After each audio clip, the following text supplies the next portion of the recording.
I welcome you all. During this pandemic period, my idea was to launch this book virtually on Zoom, and it was decided. Most of the friends I had informed that it will be on Zoom at 6 p.m. To my surprise, Manishri and Arunita and these people, my friend Deepak, they planned something else, and I was informed after I reached here. Thank you all. Of course, meeting all my friends over here, it's a great privilege. Everybody wants to be together with their near and dear ones. Coming to my autobiography, I started it somewhere around 4 years back. Initial writing was not very difficult, but after once completing the writing work, editing it was much more difficult. Because every time I would sit down to edit it, any particular incident, I would go and try to live that again. All those memories will come live in you, and it's very difficult to get out of that. And you branch out into so many other things that happened during that period. You try to analyze your actions, why you have created, why you have done this and this and this thing. So maybe the writing part was about a year, the editing part was 3 years. Fortunately, during this pandemic forced beautiful holidays, I could complete it, and as God wants it, now it's printed, published by Thank You Publishers.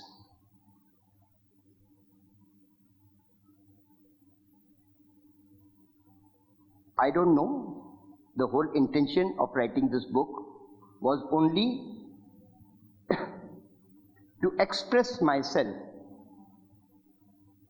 in a systematic manner so that I can analyze my behavior of past.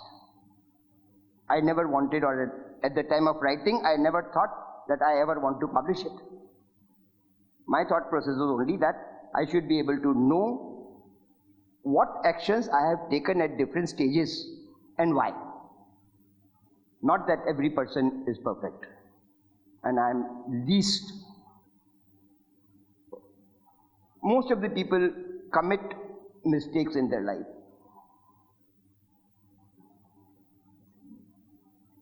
But to accept those mistakes, to realize what you have done right or wrong, and then put it on paper, it's a difficult task.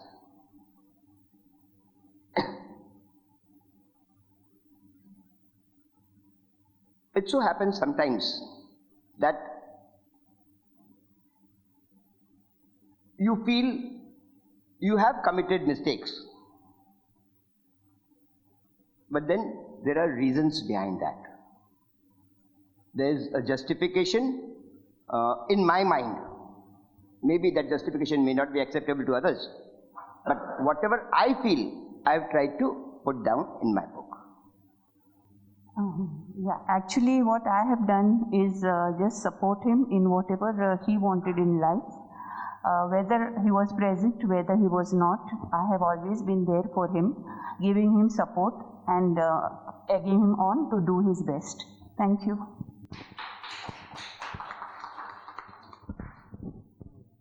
I've always looked up to Dad because he's always set an example, and the bar has always been very high. So I try to achieve, I try to walk in his footsteps, learn as much as I can, and give back whenever and whatever little way I can. Thank you. It's a day of great pleasure for me to be here. In fact, what she said, I first was very hesitant to come because of these reasons. And this is the first social gathering which I am attending. I am plus 70 and the government also gives the guidelines that more than 60 years should not move out. And as far as possible we try to follow because of various reasons. I will tell something about Ravi.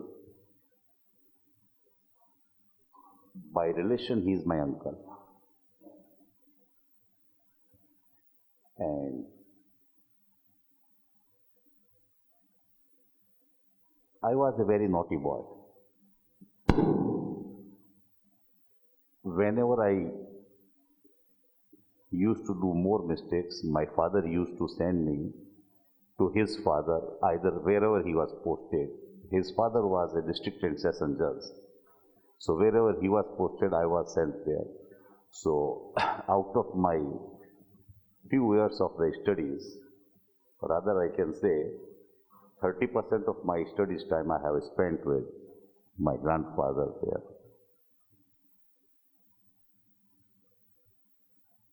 He is a very hard-working boy. I have seen right from beginning. We have been working together. We have been exchanging our thoughts. We both have passed several problems. But one thing which I will appreciate of him, always he has taken problem as a challenge. He has never thought any problem or hurdle as a breaking point. He has taken that as a learning point. In fact, in industry, he faced many challenges. One of the most beautiful plants he had of copper extrusions and etc. Everything was built by him. He used to go to Tarapur every day in the morning, coming back in the evening, working for almost 14, 12, 16 hours a day. But some or other how, some problems comes. I won't say or agree that all the problems are created by the owners themselves. Sometimes the problems comes on the way and one has to deal with that. He has faced problems from the bankers and etc. to my knowledge for more than 20 years. And he went right up to the Supreme Court. And I am very happy to see that finally he got order and decree in his favor. And the entire claim, which rarely happens in this country, that the borrower gets the compensation from the banks.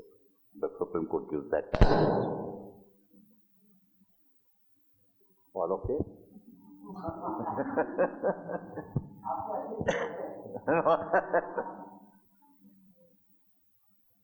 I will only say, lastly, he has done a long journey right from trading to manufacturing and manufacturing to art. Also, in this process, many family problems does come.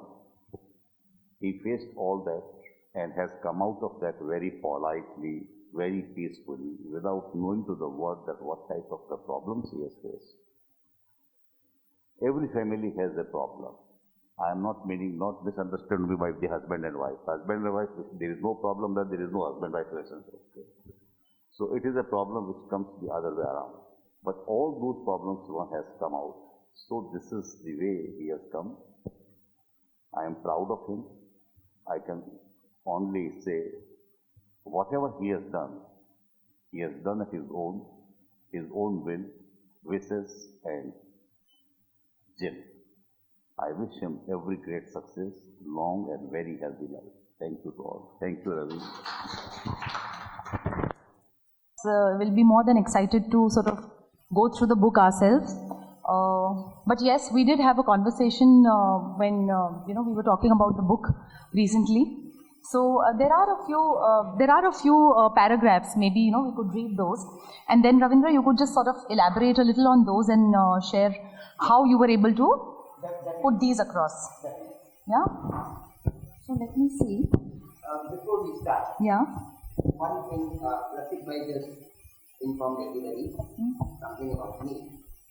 I would like to add one thing to that.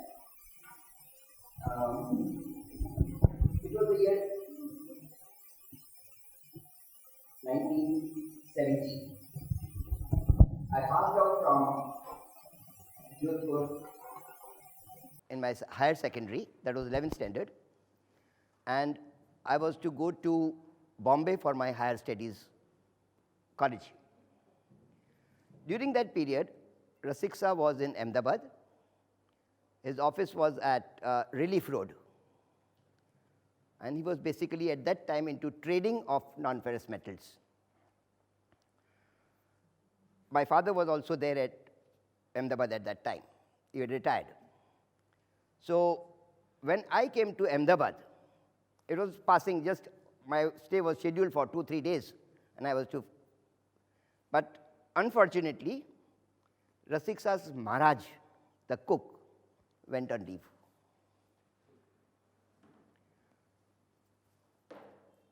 So only we 3 people were there, Rasiksa, myself, and my father.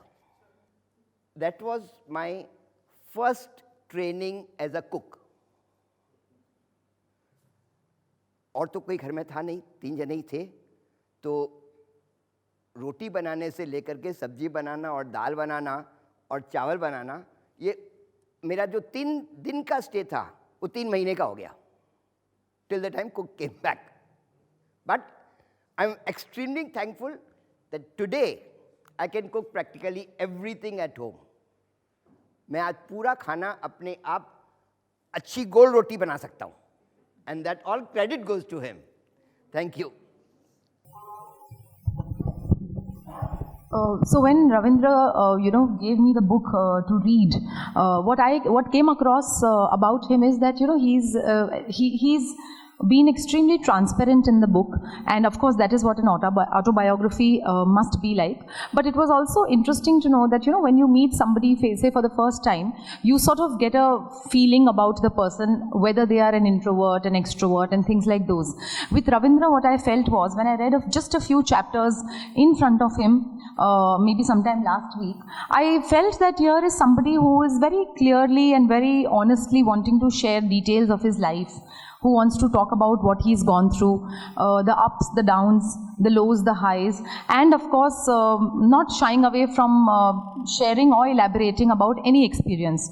I thought that was very attractive, and of course like our young lady has already mentioned, he's an extremely sort of gentleman and very charming and very easy. Let me just read out 1 or 2 passages, and maybe you could sort of elaborate on that. I think this is a nice one. So this is about the chapter Accepting Responsibilities and Focus. I clearly remember the most important turning point of my life, which was in 1997, when I was experiencing a severe nervous breakdown for more than 6 months, and during this period, I spent about 3-4 days with her at Jodhpur. Her and Jijaji's advices, which were followed religiously by me, changed my way of thinking and attitude towards life. If I am hale and hearty today, it is only because of their advice. May God always keep them in best of health and spirits to shower their blessings on us always. It is only through this autobiography that I can pay my sincere gratitude towards them and all my elders, because of whom I am what I am today, happy. I explained the entire situation to Jijaji. After lots of discussions and mindstorming for 2 to 3 days, he said, whatever mistakes have happened are because of your greed to earn more money or gain more prestige or raise your social status. Your wife and children were never involved, so why should they suffer? You need to safeguard their interests first so that they can maintain the same standard of living as they have been until now. His final verdict was that how I must deposit rupees 50 lakh each in the name of Beena and Bhabiji in RBI tax-free bonds so that we are relieved of the major tension of day-to-day running of household expenses. In those days, RBI tax-free bonds used to pay 10% interest per annum, and interest income from these bonds would be rupees 50,000 per month for both the ladies. I liked the idea, but to collect rupees 100 lakhs in those days of scarcity was very difficult. So, when somebody goes through passages like these, Ravindra, the first thing one wants to know is, of course, a little more. And tell us, as a writer, when you were writing all this, you must have gone back and forth. So what were your feelings when you were actually revealing? It's not like this is something that is hidden, but to actually be able to write it down, reveal it for the world to read and absorb, dissect too, how did it feel? Well, Anita, the part that you have read out is the major turning point in my life. During 1993 to 1997 was my most difficult period, business-wise, financially, and the major business which I had established in 1992-93 collapsed. And as everybody knows, when you are setting up a business, you borrow from banks, financial institutions, so many other places. So during 97, I was in a total nervous breakdown situation for nearly 6 months. As far as I remember, I used to take 6 to 8 sleeping pills during day just to keep myself calm.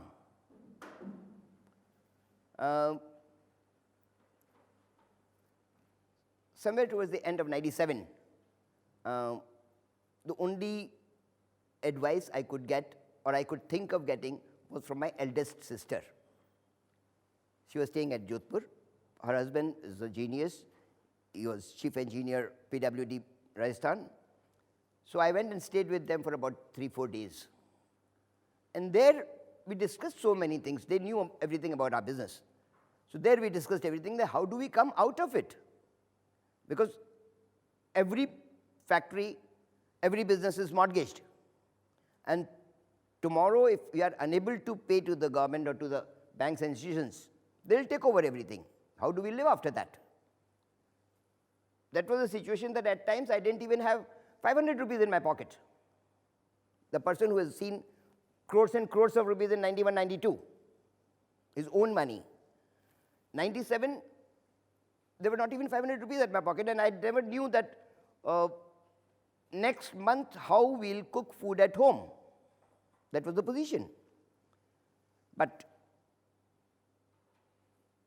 my jijaji and sister,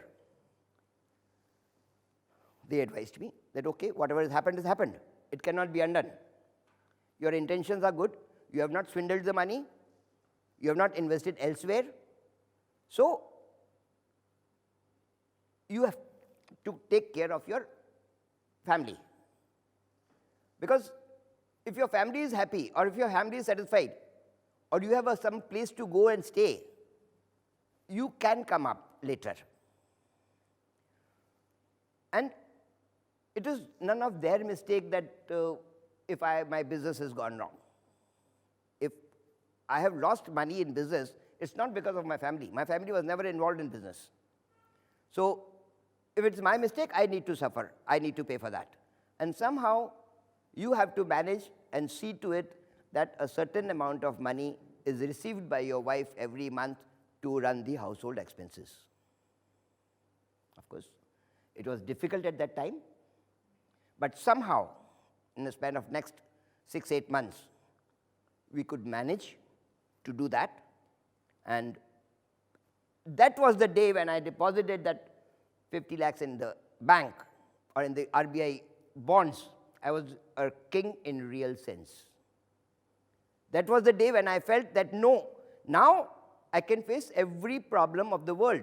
Once my family is safe, then nobody can disturb me. At the most, what they will do, they'll take over all my assets. Okay, that's fine. My family will be happy. I have not committed any criminal offense, so going to jail was out of question. At the most, I'll have to face consequences.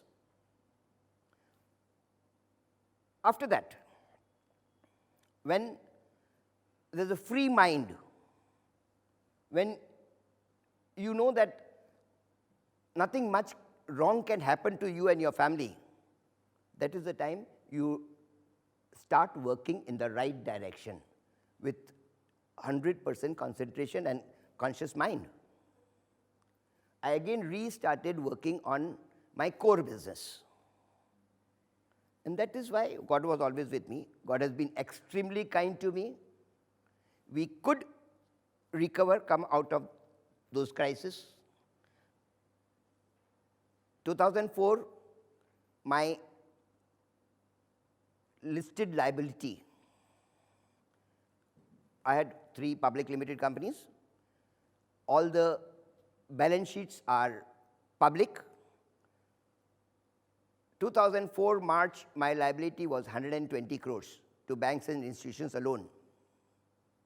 And 2006 March, it was 0. Whatever I could do between 97 and 2006, I could repay or at least satisfy all the banks and institutions so that I am debt free. And that was, I think, the best achievement of life that I could think of. Rasik sir knows everything about this. But a longish period in a way. And when did you stop having those? And when did you stop having those pills? Did that last only 6 months or more? The pills. You said I used to take pills. 6 months. That was very bad.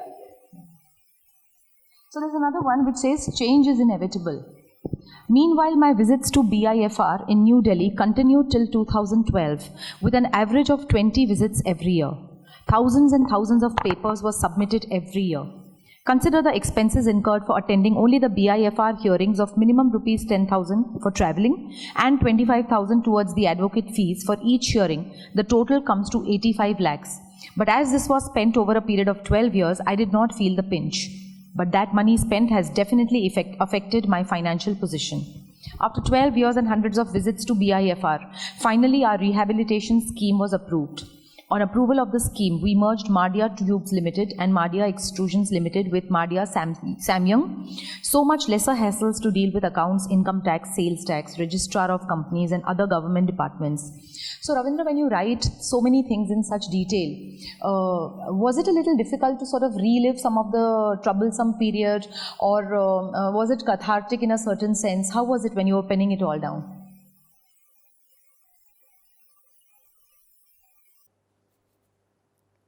See, normally,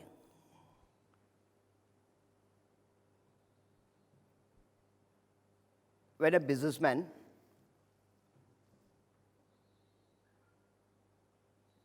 is conducting his business in day-to-day activities, his prime concern is that his family should be happy and safe. Once that goal is established, then the worry part of business is no more there. Then whatever business you are doing, it's a very, very free mind. You just mentioned about BIFR. In one of the matters during this 12 years of my activities with BIFR or with my perseverance over there, once my case got rejected by BIFR, so I went to AIFR, that is Appellate Authority of BIFR. And there in the open court, the chairman of AIFR has mentioned that this is the first group of industries which has come out of total liabilities without selling a single asset. And there's no other reward better than that in life. No, to see the absolute high, then low, and then again to come back, I think that's amazing. So now let's leave that aside, and I think the member of the family who's not present, your daughter Kinnari, why not? There's a nice, interesting chapter about her. So I'll take you back to 1976, I think, when you got married, and then after that. So, however, with time, all was settled in the family. We were blessed with a baby girl on 28th September 1977. I think that was the happiest day of my life. I had always yearned for a daughter, and God blessed me with her. It was really like a dream come true. The feeling of joy and happiness cannot be explained in words. I love her very much, and I had named her Kinnari. I had thought of that name long before her birth. Bausa opened a bank account in her name the very next day she was born, with rupees 11,000 deposited in it. He was happy with us being happy. By then, I was resettled in the business and was working very hard to establish my credibility and sincerity. My office was very close to my in-laws' place, so I would go to play with my child sometimes in the afternoon. My time with my daughter was getting restricted. My in-laws and Beena always felt that as I was working out of the house, and due to hygiene issues, I was not allowed to touch, hold or hug my child, and sometimes if permitted, it was for not more than a few seconds. I was feeling frustrated by the day. Beena was at her mother's place for delivery, not ready to shift to our Andheri flat with lesser facilities, as she felt that she would not be able to cope up with a young child all alone. I had to stay at Beena's place. When you go through passages like these, what comes across is whatever was there in his mind, he seems to have literally spilled it out in the form of this book through the various chapters. The initial part is something that I'm sure a lot of us who have children can relate to, where he said that, I fall short of words and all of that. Tell us a little bit about how you were as a parent to both of them, but tell us how it was and how the balancing act between your business, the ups and downs there, as well as your wife and children, how did you deal with these different situations in life? Birth of a child in the family is the happiest moment for each one of us. Luckily, I was blessed with my daughter within a year of our marriage. And I think I was just not even 22.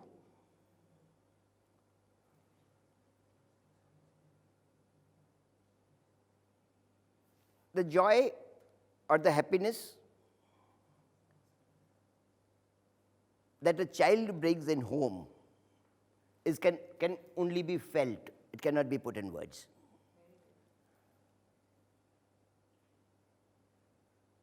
Unfortunately, during that period, I'll say from 80 to 95, while my children were growing, I had very little time. I had my factory, which was about 120 kilometers away from my home.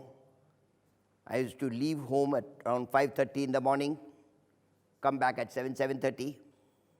So only on holidays we could be together. It was my wife who took real good care of them, especially during their growing up years. That was the time when a child needs both his parents.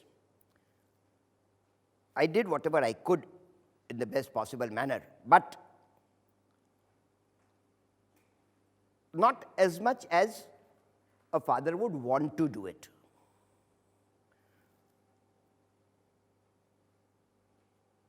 Somewhere when you are into business, and especially when you are running industry, there are certain compulsions. You have to do it, whether you like it or not. If it's a production day, you have to remain present at the factory. 6 days a week is your factory working, and the 7th day, which is normally a staggering holiday in the factory, that is your maintenance day. So, a small industrialist like me, will have to work all the 7 days. So, of course, during the growing up period of my children, it was my wife who took the entire responsibility, whether it's schooling or school homework, or taking them out, or taking them shopping, everything was entirely done by my wife. I think these are very nice, but there's a very, this would be the last one. It's very interesting because the chapter name is Searching for Self-Validation. You say that I was feeling absolutely disgusted and disillusioned, but by that time I had decided I will not return back till the time I had earned enough money to fulfill all my desires. I wanted to make more money than what she has seen in her parental home. This you are saying for your wife. I was just 22 years old then. I straight away headed to Srinagar and thought of buying some semi-precious stones to sell them at 10 or 50 times the cost price at Mahabaleshwar or Mathiran. A 22-year-old boy's mind works that way only, he says. I did lots of research of various types of stones and their impact on day-to-day life of human beings. I also prepared notes on those stones covering nearly 100 handwritten pages. After staying there for nearly 10 days, I headed to Shimla to test my luck there and try to sell a few stones there. But whatever few stones that I could sell were not even enough to pay for my stay and food. Now that's a very, things like these, I think these are very sweet confessions. Also they sort of talk about the different aspects that one has seen in life. And I'm sure that reading this book is going to be a joy. Even if it's not a literary piece of work, sometimes a book like this is something that should touch the hearts of people. You should feel it. When you read it, you should feel it. And this is what I felt when I read this book, that, for a while you completely forget. You forget the grammar. You forget so many other things that you otherwise would, which comes across in a piece of literary work. And I really felt that reading this, for those who already know him, of course, it's going to be a very interesting journey. Have you read it, Veena? Not yet. So I think it will be very exciting for you. So it's going to be very interesting for you, for the children. And for those who don't know, I think, it's always nice, so this sort of simplicity always touches a person and makes you want to know more. So good luck with this book. Buddy to All, that's the name, very interesting. Great talking, Ravindra, as it was that day. Thank you so much. Whatever I've written is purely my own words in a simple, very simple, day-to-day language. This is not something that I want to flaunt about. This is only the facts that I have mentioned in the book. Thank you.